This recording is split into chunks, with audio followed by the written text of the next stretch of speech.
Hey guys, Exercise Coach Emily here. I'm going to show you guys how to foam roll today. We've been getting a lot of questions.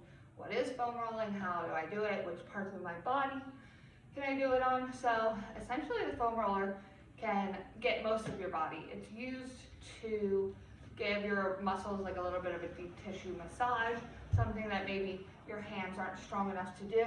It uses body weight to really get in there. So I'm going to show you a couple different parts of your body. We're going to do the calf, the hamstring, the quad, the IT band, which comes down the side of your leg and causes a lot of knee and hip pain in certain people. And then we're going to do the biceps, the forearm, the triceps, and we're going to hit the back and shoulders lightly. I have just this short little part PVC, part foam roller. I just found it at a store nearby. It's probably 15 bucks. I'm sure you can find something on Amazon or at a local sports shop. Whatever you can find is great. Some of them come longer. I actually prefer the longer ones, but this is what I have right now. So we'll get started. I'm going to start with the calf. So basically I'm just going to put my foam roller out in front of me. I'm going to have my weight on my bottom. I'm going to put my calf directly on top of the foam roller. Then I'm going to push my weight up on my arms, and I'm just going to rock back and forth. And if I feel a part of my leg that I'm feeling a lot of pressure in when I hit it on the foam roller, I'm going to stop there for a second, and I'm going to slowly rock just on that spot. It might hurt a little bit, but that's okay, because we're going to wait until that kind of releases. We're going to rock, rock, rock until it releases, and then we'll keep going. If we find another spot similar, same thing, rock, rock, rock, until it releases. I'm going to switch to my calf, other calf, do the same thing. Again, if I find a spot that really needs that extra love, I'm going to rock, rock, rock. And now all my weight is really supported on my arms and that calf. So that's how we're getting that body weight to really press against the foam roller. Now I'm going to move on to my hamstrings. If I had a longer foam roller, I could do both hamstrings at the same time. It's kind of hard on this small one. So I'm going to isolate, which also isolation can put more weight. So that can be helpful depending on the body part, depending on how much we need. Same thing, I'm just going to rock all the way up and all the way down. If I find a pressure point, I'm going to stop at it. And I'm going to switch.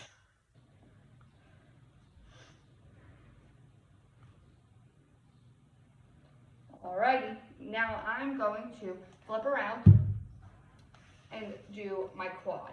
So for the quad, I'm going to come onto my knees here for a second. I'm going to put this directly in front of my leg. I'm going to bring my body weight over top, letting the quad come against. I'm going to pull down onto my forearms, and I'm just going to pull back and forth. So my opposite knee is down on the ground, helping push me forward, as well as my forearms. And again, I found a pressure point. I'm going to stop there for a second. And then I'm going to slow rock. I'm going to switch sides when I'm ready. You guys take as long as you need. I'm just brushing through these. I would generally spend a lot more time on each body part, especially if I'm feeling a lot more soreness or tightness in a certain area. I'll focus on that a lot. So again, on the other side, this leg is going to come out slightly to help support and help push. But my body weight is on that foam roller as much as I can handle. And I'm rolling all the way up to the hip. So right now, I could use a little love on that hip. I'm going to rock. And if you want to go all the way down to the knee, kind of army crawl your way up. And then back down. Alrighty. Now, this is one for me that hurts the most, but in a good way. We're going to do the IT band. It's also kind of the most complicated, kind of twisting your body a little bit, but I'm going to show you and it should be nice and easy. So, your IT band runs from your hip down the side of your leg to right under your knee. If you have a particularly tight I T-band, you should be able to feel it. I can feel mine right here. It's usually like, for me, not exactly, but where the side of your pant leg, the seam runs down, is a good like, visual for you if you're not feeling it. So I'm going to bring my leg, one foot in front, the other leg out. So this straight leg is going to be the one that's coming up onto the foam roller. My hand is on the other side of the foam roller, and I'm gonna pop myself up onto that foam roller. And similar to how we were just doing the quads, this foot's gonna push, my arms are gonna walk out, and I'm gonna roll, whew, that one hurts, up and down on that IT band. Focusing on points that really hurt, letting my body weight go into it, little rocks, all the way up into that hip. All right, other side, same thing. I'm going to have one arm on the other side of this, one leg in front, and my other leg straight so I can roll it.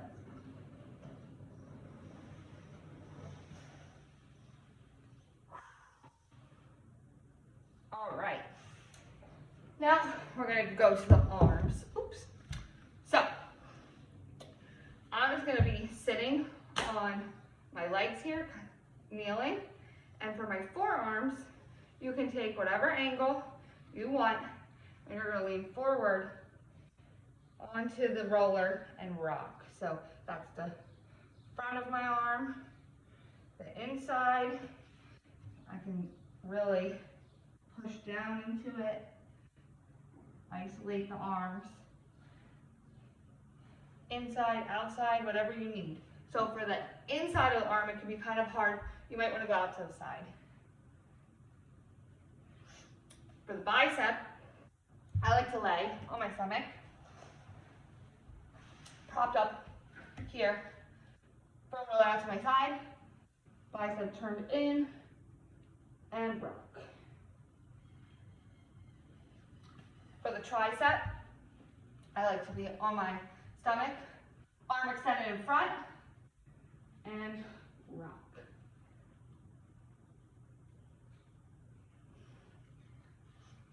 Alrighty, now we're going to talk about the back. Our backs are very fragile. We will need to be careful with the way that we extend them, the way that we have other people handle our backs. I don't recommend having other people crack your back, for example. That's what I'm getting at. So, foam rolling our backs, we need to make sure we have a really tight core and we're keeping the spine as straight as we can and just focusing on the muscles. So we're not trying to adjust our spine when we're foam rolling. We're just trying to focus on those muscles that run up along it. So, I'm going to bring myself around, and this is going to be right at my lower back. My arms are in, my core is tight, my spine is straight, and I'm just going to rock down and back up. Holding my weight up with my feet, keeping my spine straight with my core. All right, that's the back. For the shoulder, it can be a bit difficult if you have a shorter one, because I like to balance my body on a longer one to get my shoulder, but we can try with my short one. Let's see how I can get an angle for you. Maybe if you're behind me. So I'm going to bring my body on top of my foam roller. Again, being very careful of my spine, and I'm going to roll out to the side. Getting in that divot where my shoulder is, holding my weight up with my feet and my opposite arm, and then I would repeat the same on the other side. Alrighty, so when we're foam rolling, like I said, if you're feeling a pressure point, you want to stop at it, do slight little rolls, and you're done at that spot when that tension feels like it's met a release. It's kind of hard to explain if you don't feel it, so if you haven't felt it yet, keep going. This is great for a recovery day. or before an exercise if you really need help loosening up, especially with those IT bands. IT bands, you really want to make sure you have them loose if you're a runner. I mean, they're important all around, but if you get a lot of knee pain when you're running, definitely make sure you're loosening up that IT band. Alrighty, I hope you guys enjoyed this video. Please let me know if you have any questions. I'm here to help, as well as Mike and Megan. Have a good one. Bye-bye.